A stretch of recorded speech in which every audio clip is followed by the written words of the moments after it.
Hi, and thank you for tuning in. This video is going to be all about sheep, and specifically our Dorper sheep and what happened earlier this week. So we'll take you with on that little experience and event. And in the future we are hoping to be able to show you a lot more from our little homestead or small holding here in South Africa, and how we have gotten here, the ups and downs, the challenges, maybe sometimes the frustrations, but also specifically on how happy and lucky we feel every single day to have chosen this lifestyle.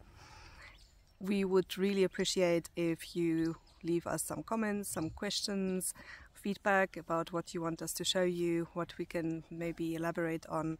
If you have any questions about what we are doing and what we have on our homestead, we'll make sure to introduce you to all of our animals in the next videos and show you what we are producing or wanting to produce and what our future plans are, and just what everyday life entails and the hard work that goes into this lifestyle. We are not doing this full time. We still have our jobs, so we are doing this on the side as a hobby, but as a lifestyle, and it has been really rewarding, but definitely comes with limitations and restrictions and cost that one doesn't necessarily always associate with this freedom.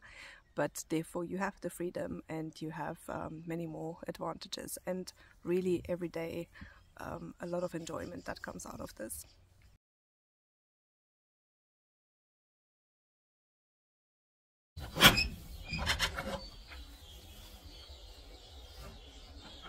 And now to the main event. White Cheeks, the proud mama of twins. We are so happy that everything went according, well, not according to plan. We didn't know what the plan is. We knew that she's pregnant, of course, and we had a suspicion that it will be twins because she was really big and very wide especially, so definitely a different shape than Bonnie when she was expecting. But didn't take away from the fact that when it all happened, I especially was panicking the whole hour or so that it took, thinking that what if something is not right? Is she in distress? Are the babies in distress? Is everything going according to plan? But everything went actually so smooth.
It is so amazing how animals just have an instinct of what to do, immediately starting to clean the babies, and the babies immediately starting to try to get onto their feet, and then the mom eating the afterbirth, which is also obviously super amazing in the sense that they are just trying to protect themselves from predators and all that. And these two scrawny little things, and I was panicking so much when she didn't let the first one drink, and we didn't know yet that there is a second one coming. So she pushed her away quite harshly, even at times, and I thought like that she is now going to reject the baby and will have to bottle feed the baby, and we would have had the milk powder for that, but we have only bottle fed from an older age, so not from a newborn. And well, all the worst case scenarios that were in my head, and then what felt like eternity or hours, it was probably more like 10 minutes, she started showing signs that there's a second one coming. And then it just made so much sense of why she didn't let the first one drink in between. And then she gave birth to this little ram here. So it's a girl and a boy, and he was even tinier than the first one, the girl, and he had immense trouble finding the teat to drink. And White Cheeks was quite tired, which fair enough, after giving birth to twins you are definitely allowed to be tired after that. She was lying down, so they couldn't actually drink the two, and we gave her food and water right there and then, and she recovered within about a couple of hours. And then after that we moved them into this nursery, so into the stable here.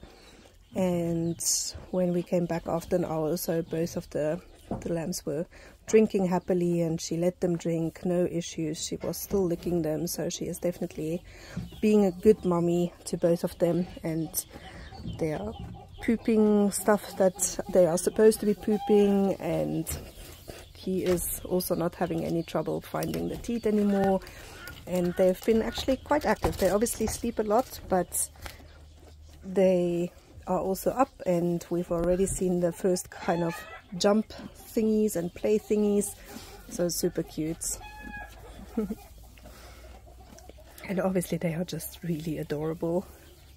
And obviously I would have a cat here as company as well. Lumi is curious. Hey, White Cheeks.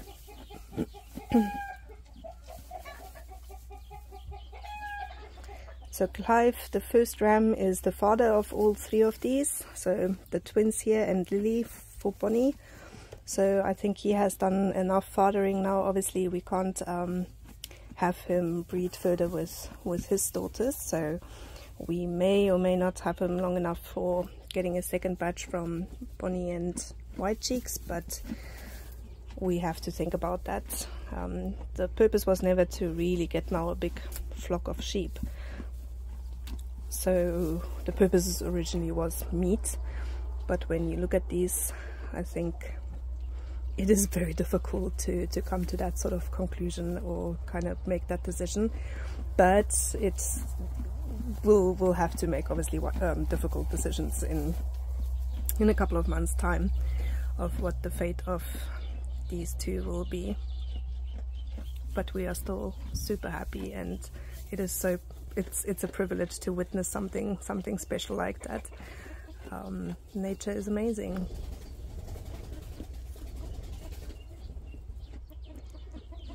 Sorry for the flapping in the background. That is chickens that are putting themselves to bed, and it's always a bit of a show and quite dramatic, even though it's the same spots every single night.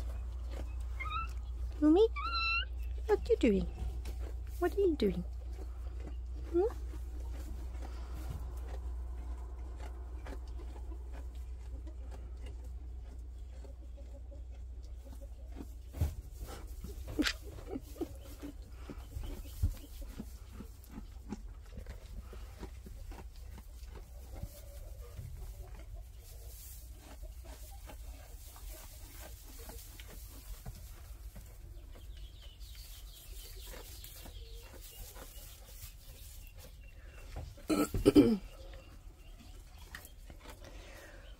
We were super lucky in the regard that White Cheeks chose a Sunday morning around 10 o'clock to start giving birth, and she showed us really nicely that it's happening now. So it was the time where usually after they would have been fed, that they would go out to wander in the field. She was still with the 2 rams, and she ate but stayed in the enclosure even though the gate was open for her to go out, and then started making digging the little holes. And then we knew, okay, it's going to happen.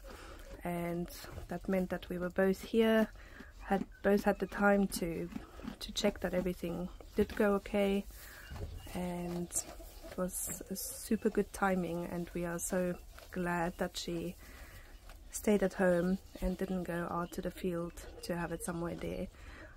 We don't have that many predators during daytime. I think we would have been fine, but the horses are in the same camp than the sheep, so it could have been that the horses would have trampled them by mistake, or Taika would have found them, and Taika thinks everything is a plaything, and these guys are so small and tiny that the dog would have probably broken them, not even on purpose, but just by mistake, or put them into real duress and stress at least, and we definitely didn't want that. So it was good timing.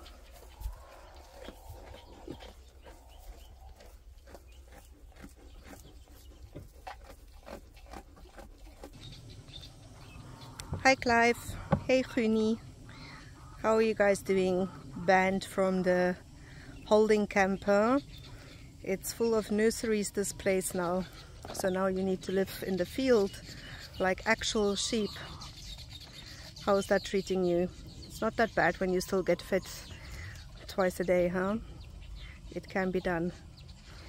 So Clive, tell us how it is to be a father of twins and another girl. Yeah, you are a proud father of 3. How does it feel? Are you going to start paying alimony? I don't think you actually really give a damn. I don't think so. Yeah, you're so sweet when you look like this through the fence, but if I come to the other side of the fence, then it's death for me. Yep. Was it nice being there in the hay bucket? Yep.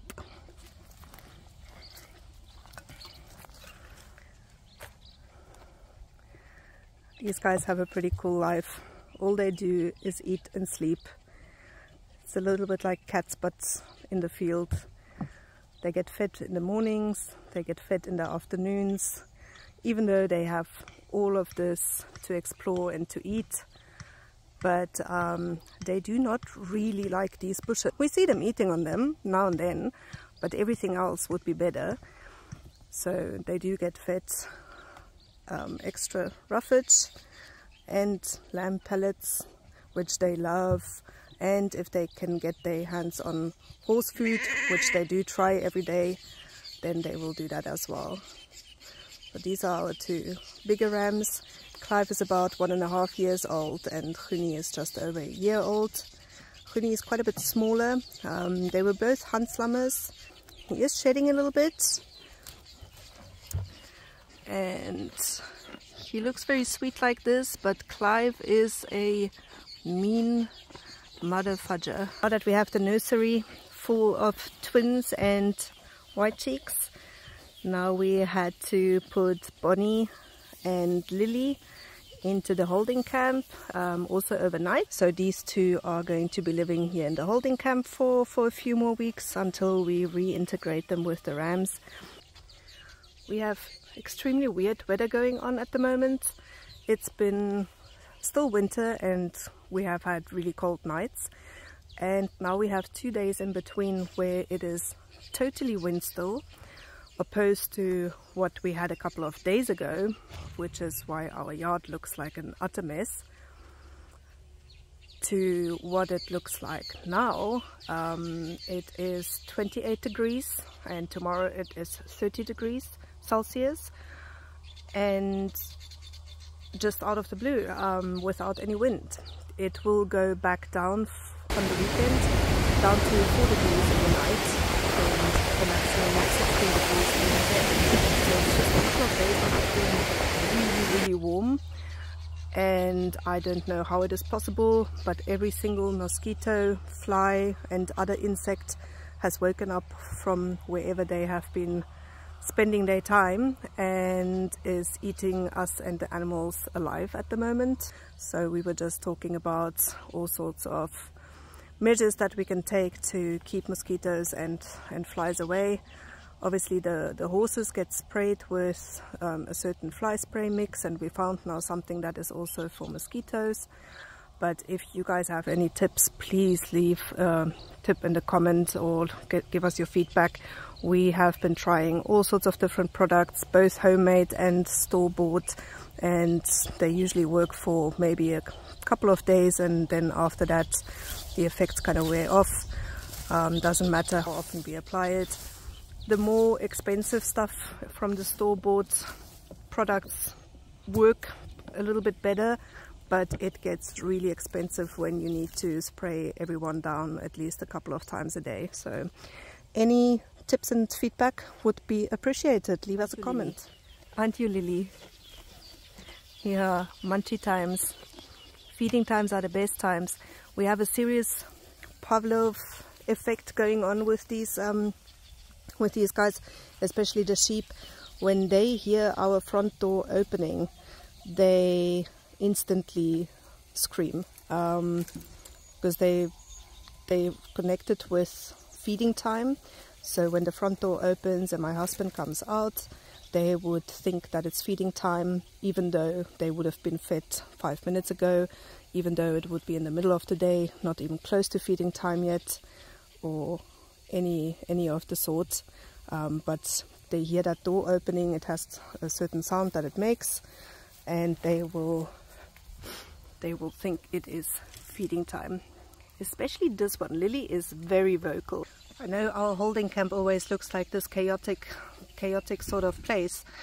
It has a reason, because they obviously have their hay buckets, and then they have their actual feeding buckets for the pellets, and they get the pellets in separate buckets, because otherwise they would try to all get their head into the bucket at the same time, and the result is not very smart. And then we try to put the hay into buckets as well, so that they eat from there, and therefore don't mess it that much. But as you see from the ground here, they do spill, but what they then do is they don't eat the hay that has been spilled onto the floor. So yeah, we try, but not always super successful. And these buckets that are broken, they once were in one piece, so yeah, they can kind of still be used, but we know we will replace them. It doesn't look aesthetically great, but it all has its purpose. The various bale twine concoctions here also have their purpose. The long string here going across is for opening that little gate there at the back, which opens them free access to the field. And at the moment we keep it closed because we want to keep Bonnie and Lily safe from the rams, so that they have their peace. But we can open it from the side here, and then these bale twines here just keep the gate closed, so that they don't open it. Because lambs, as much as they are surprisingly stupid, they are also surprisingly smart at times. So they can escape when they really want to. And they're quite strong, obviously, so when they really just want to go through something with force, they will do so. And hence lots of bale twine mechanisms that we have in place.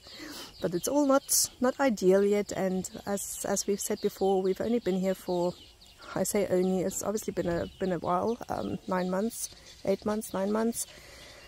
And nothing was geared towards having sheep here, so, or any other animals except for the horses, and that was just a bit of fencing.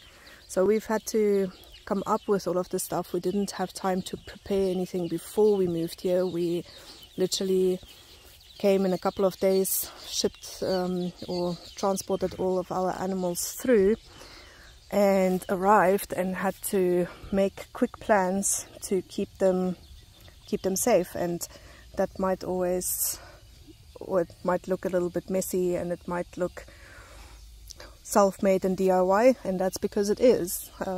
We need to make do with what we had, and if you really want everything to look super professional and pretty and great, it costs a lot of money, and that we don't have. So we do it so it works, and we rather spend the money on proper food for them, and roughage and medication and vaccinations, all that good stuff, so that these animals are taken care of. They don't care if the fence looks messy or if the bucket is partly broken. They break it, so it would look, a new one, it would look like that not too long from taking it into use. These guys actually, I think we will start letting them out to the field soon. They don't appreciate being in this holding camp, even though they have everything they need. They do want to go out and wander, so not too far away. Please leave us some comments or feedback of what you would like to see, and what you liked about this video or maybe didn't like, and we'll take that into consideration for the next ones and ask us any sort of questions that you might have. Thank you.